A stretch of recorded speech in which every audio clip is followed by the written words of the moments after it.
राधे राधे गुरुजी। हाँ, जीवन में सबसे ज्यादा जरूरी क्या होता है? कहाँ से बोल रहे हैं? अच्छा, सबसे ज्यादा जरूरी क्या होता है? यदि कोई प्यासा है तो उसको पानी की जरूरत है, मतलब भूखा जैसे है तो भोजन की जरूरत है। वो नहीं, वो तो है। हाँ जैसे संसारिक ये तो है, जैसे जीवन में जैसे भक्ति ये तो ज्यादा जरूरी है ना। हाँ। भजन ज्यादा जरूरी हाँ। है। और कहते भी है कि मतलब ठाकुर जी से कोई ना कोई अपना एक संबंध होना चाहिए। हाँ। है ना। ठाकुर जी से संबंध वो तो हमारा सच्चा है, वो जन्मों जन्म का है, वो पहले था और है, आगे भी रहेगा। बीच में तो जो परिवार वाले मिलते हैं उनका कब मिलना कब बिछड़ना ये तो बस एक माया का खेल है। सही है ना। लेकिन यदि जब हम सभी लोग कहते हैं कि ठाकुर जी से कोई ना कोई अपना एक रिश्ता होना चाहिए, तो मैं अपने ठाकुर को अपना पति मानती हूँ, क्योंकि अब मेरा मन पूर्ण रूप से समर्पण हो चुका है। लेकिन फिर भी परिवार वाले अब सोचते हैं कि किसी और परिवार से रिश्ता जोड़ दिया जाए, तो मुझसे नहीं हो पाता है। मतलब जैसे कि अब ऐसा लगता है कि मुझे किसी बंधन में जानबूझकर बांधा जा रहा है, इससे मैं छोड़कर मतलब अपने ठाकुर के पूर्ण रूप से चरणों में समर्पित हो गई हूँ। तो क्या ये मेरा उचित है या अनुचित है? आपका मन विवाह करने का नहीं है? बिल्कुल नहीं है। बेटा आप बैठ जाओ, आगे वाले काहे खड़े हो गए? छोरा परिवार वाले बोलो बोलो। लेकिन परिवार वाले सोचते हैं कि नहीं मैं शादी के बंधन में बन जाऊं। आपकी माता जी क्या कहती हैं? माता जी आपके विचार से सहमत हैं? कोई मेरे विचार से सहमत नहीं है। सब सोचते हैं कि मैं संसार के बंधन में बन जाऊं। और मैं गुरुदेव सत्य कहती हूँ। कितनी उम्र है आपकी?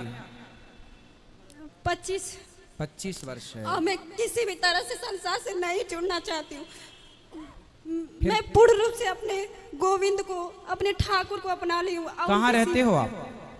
मैं तो गांव बनारस में, बनारस से आगे है आजमगढ़ गांव में रहती हूँ, इधर ही कहीं यूपी की हूँ। तो विवाह नहीं करना, माता पिता कहते हैं विवाह करो। परिवार वाले बिल्कुल इस बात को मानने के लिए ही तैयार नहीं है। वो सोचते हैं क्या भगवान से कोई शादी करता है, भगवान को कोई पति मानता है? अरे ऐसे ही घर जा, तू शादी कर, अपने परिवार में देखते रहना, उधर ही सब कुछ कर लेना, ये सब ढोंग मत कर। लेकिन मेरी हृदय की बात को वो लोग नहीं समझ सकते हैं, और ना मैं कैसे समझाऊं, वो लोग समझने को तैयार नहीं है। और मेरा हृदय संसार को स्वीकार ही नहीं करता है, किंचित मात्र नहीं स्वीकार करता है। इससे मैं सोचती हूँ मैं शरीर त्याग दूंगी, लेकिन किसी भी संसार के बंधन में नहीं बन सकती। नहीं, शरीर त्याग देना वो तो त्यागना ही पड़ेगा अंत में अपने को, लेकिन हाँ। जानबूझकर यदि त्यागा जाएगा तो वो अपराध हो जाएगा। वही चीज है। तो अब संसार घर वाले यही सोचते हैं कि नहीं मैं संसार से जुड़ जाऊं, बंधन में बन जाऊं, इसके लिए यहाँ से वहाँ शादी कर दूं, ये कर दूं, वो कर दूं। लेकिन मेरा चित्त तो नहीं गृहस्थ बेटा बुरा तो नहीं है? नहीं, गृहस्थ का बुरा मैं बात नहीं कर रही हूँ, लेकिन गृहस्थ के लिए मन चाहिए, लेकिन हमारा मन नहीं है ना। सही। बिना मन का गृहस्थ नहीं चल सकता गुरुदेव। सही है। अगर जिससे भी रिश्ता जुड़ेगा तो उसको तो मन देना पड़ेगा ना।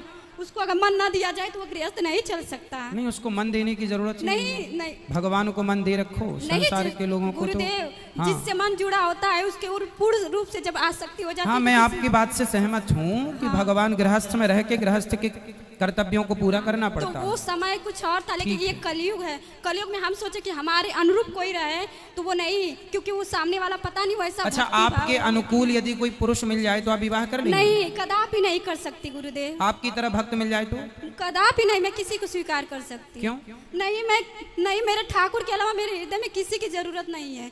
मैं कदापि नहीं सोचती कि मेरे हृदय में मेरे ठाकुर के अलावा कोई अन्य आए कि मैं इससे कहूँ कि ये मेरा है। झूठ से सपना में भी ना बोलूं मैं कि ये मेरा है। अच्छा देखो, आपका जो विचार है इससे श्रेष्ठ विचार इस धरती पे कोई हो नहीं सकता कि भगवान को हम अपना माने। इससे श्रेष्ठ कुछ नहीं है, ये तो सही है। पर अब संसार के लोगों को भी आपको समझाना पड़ेगा, माँ को, पिता को, अब आपका भाई, आपकी बहन, आपकी माँ, वो भी दुखी ना हो, उनको कुछ समझाओ। मैंने इसीलिए एक कथा में सुना था संत गुरुदेव के मुख से कि हमारे ठाकुर कहते हैं कि तू सब कुछ सर्व धर्मों को त्याग कर तू मेरी शरण में आ, मैं तेरी रक्षा करूंगा। हाँ, भगवान गीता में कहते हैं सर्वधर्मान परित्यज्य माम एकम शरणम, मैं तेरी रक्षा करूंगा। मैंने बस एक बात उनकी पकड़ ली और हृदय में ये धारण कर लिया कि मेरे ठाकुर जब कहते हैं कि जब मैं तेरी रक्षा करूंगा तो तब मैं क्यों बंधन में बंधूं?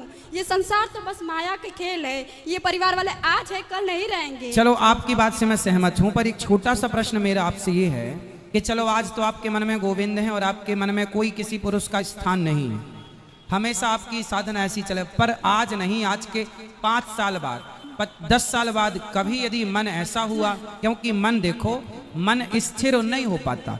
यदि आपका मन स्थिर हो जाए तो बहुत बड़ी बात है, पर मन तो देखो रोज गुलाटी खाता है। मन कभी ऐसा कहता है, कभी मन ऐसा कहने लगता है। जैसे मन अच्छा कहता है, कल को उससे बुरा कहने लगता है। तो मन का भरोसा नहीं करना चाहिए। मन का भरोसा नहीं गुरुदेव। यदि हमारा जब जैसे हम उनसे जुड़े हैं तो मेरे ठाकुर ने मुझे अपनाया है, और मुझे विश्वास है जब मेरे ठाकुर ने मुझे अपनाया, मुझे ऐसा स्वप्न में दिखा कि मेरा ठाकुर से विवाह हो रहा है।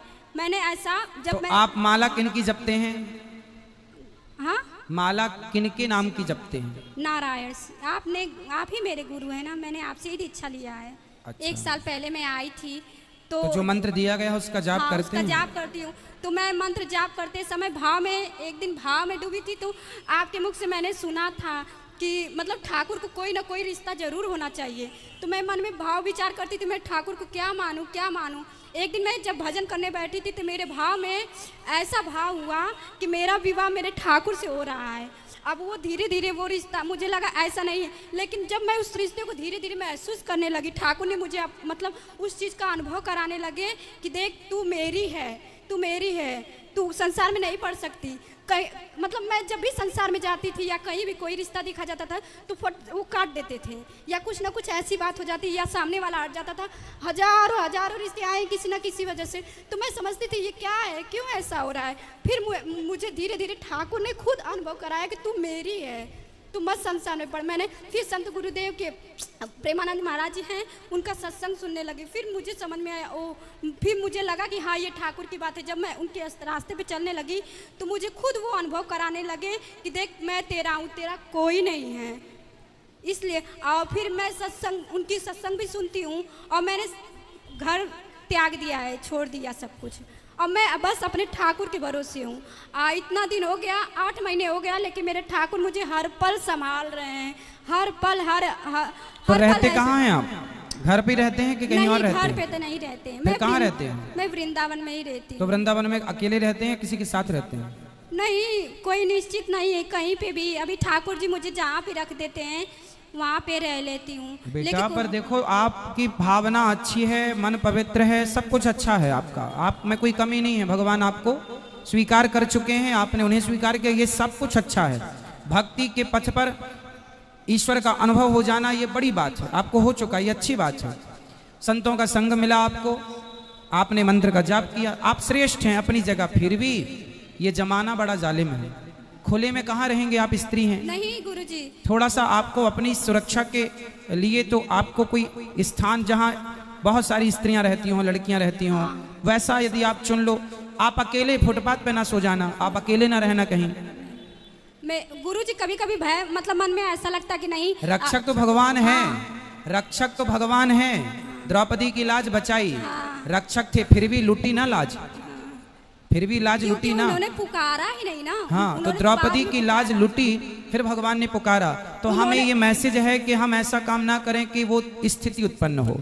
इसलिए हम थोड़ा सिक्योर रहें, और भाव अच्छा है आपका, भाव में रहना अच्छी बात है, पर भाव में संसार आपके भाव को नहीं समझ पाएगा, संसार आपकी भावनाओं को नहीं समझ पाएगा। मैं ऐसा अनुभव भी करती हूँ कि मतलब मुझसे कोई ऐसा कार्य नहीं होता है जो शास्त्र के विरुद्ध हो, या ऐसा नहीं करना। यहाँ पे अगर खतरा रहेगा तो मुझे लगता है मेरे ठाकुर पहले ही मेरा हाथ पकड़ के इधर ला रहे कि इधर खतरा है, तू इधर। द्रौपदी माँ ने पुकारा, भगवान जरूर आए। द्रौपदी माँ ने पुकारने में देर लगा, ये बात बिल्कुल सत्य है। फिर भी नारी है, नारी को हमेशा सुरक्षित रहना चाहिए।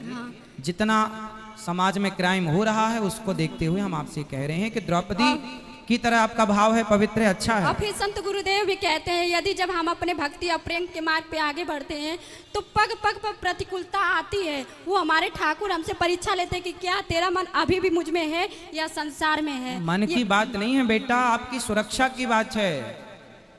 आजकल तो लोग इतने दुष्ट लोग हैं समाज में कि अच्छे खासे संतों को मारकर उनको लूट लेते हैं। पैसे के लिए क्या नहीं कर रहा है आजकल, अपने बाप को मार डालते हैं, अपनी माँ को घर से निकाल देते हैं। तो भाई आपकी हर बात सही है। देखो भगवान सबके रक्षक हैं, बोलो हाँ, सबके रक्षक हैं भगवान। तो भगवान जब सबके रक्षक हैं तो जब भरत जी राम जी से मिलने चित्रकूट गए भरत जी जब राम जी से मिलने चित्रकूट गए तो भरत जी ने अपने 4 सेनापतियों को बुलाया और चारों को बुला के कहा, सुनो, पूरी अयोध्या तुम 4 लोगों के हाथ में देता हूं। पूरब गेट तुम्हारा, पश्चिम गेट तुम्हारा, उत्तर गेट तुम्हारा, दक्षिण गेट तुम्हारा। अब प्रश्न ये खड़ा हुआ कि भरत जी, जब आप राम जी के पास जा रहे हैं और राम पे विश्वास है और आप कह रहे हैं कि अयोध्या राम जी की है, राज्य राम जी का है, तो ये 4 लोगों को आप नियुक्त क्यों कर रहे हैं? तो भरत जी ने कहा कि अयोध्या तो राम जी की है, पर राम जी की है इसलिए उसे बचाए रखना राम जी के लिए ये मेरी जिम्मेदारी है। तो आप भगवान की हो, पर भगवान के लिए आपको बचाए रखना ये भी आपकी जिम्मेदारी है। भगवान, हाँ ये तो है गुरुजी, बस। लेकिन मैं तो संत गुरुदेव की मतलब जो जैसे बताते हैं वैसा मैं करती हूँ, ऐसा अनुभव भी करती हूँ कि नहीं ये सत्य है। क्योंकि मैं जब समझती हूँ, जब ये जान चुकी हूँ कि ठाकुर कहते तू मेरी शरण में है तो तेरी रक्षा की जिम्मेदारी मैं लेता हूँ। जब तेरा कोई नहीं है मेरे सिवा तो तेरी सारी जिम्मेदारी मैं लेता हूँ, अपने सर पे लेता हूँ। सुनो, एक गुरु जी ने चेले को ज्ञान दिया, बिल्कुल आपकी तरह चेला था। गुरु जी ने चेले से कहा, सुनो, सब कुछ भगवान की मर्जी से होता है, सब कुछ भगवान की मर्जी से होता है। तो चेला बोला ठीक है, सब कुछ भगवान की मर्जी, मान लिया उसने गुरु जी की बात। अब वो रास्ते से जा रहा था तो हाथी आ रहा था। अब हाथी आ रहा था, हाथी के ऊपर महावत बैठा था और महावत चिल्ला रहा, सुनो भागो, हाथी बौखला गया है, पागल हो गया है, भाग जाओ जल्दी, भागो भागो, ये हाथी उद्दंड हो गया है, पागल हो गया, रौंदता आ रहा है सबको, भागो। और वो चेला सामने खड़ा, बोले गुरुजी ने कहा सब भगवान की इच्छा है, सब भगवान की इच्छा। वो चिल्ला रहा, हट जा हट जा, बोले नहीं, गुरुजी ने कहा भगवान की इच्छा है। हाथी आया, उठा के पटक दिया, नस नस टूट गई, लंगड़ाता गया। बोले गुरुजी आपने तो कहा था भगवान सबके रक्षक हैं, भगवान सबकी रक्षा करते हैं, मैं तो भगवान के भरोसे खड़ा था, तो भगवान ने रक्षा क्यों नहीं की? जब भगवान सब करते हैं तो भगवान। गुरुजी ने बोला ये बता, वो हाथी के ऊपर कोई बैठा था? बोले हाँ बैठा था। बोले वो कुछ कह रहा था? बोले कह रहा था हट जाओ हट जाओ। गुरुजी ने कहा कि यदि सब भगवान की इच्छा से हो रहा है तो वो महावत भी भगवान की इच्छा से कह रहा था कि बेटा हट जा, वो भगवान की आज्ञा थी, हट जा। तो आपको जो हम समझा रहे हैं ये भगवान की आज्ञा है कि सुरक्षित रहो।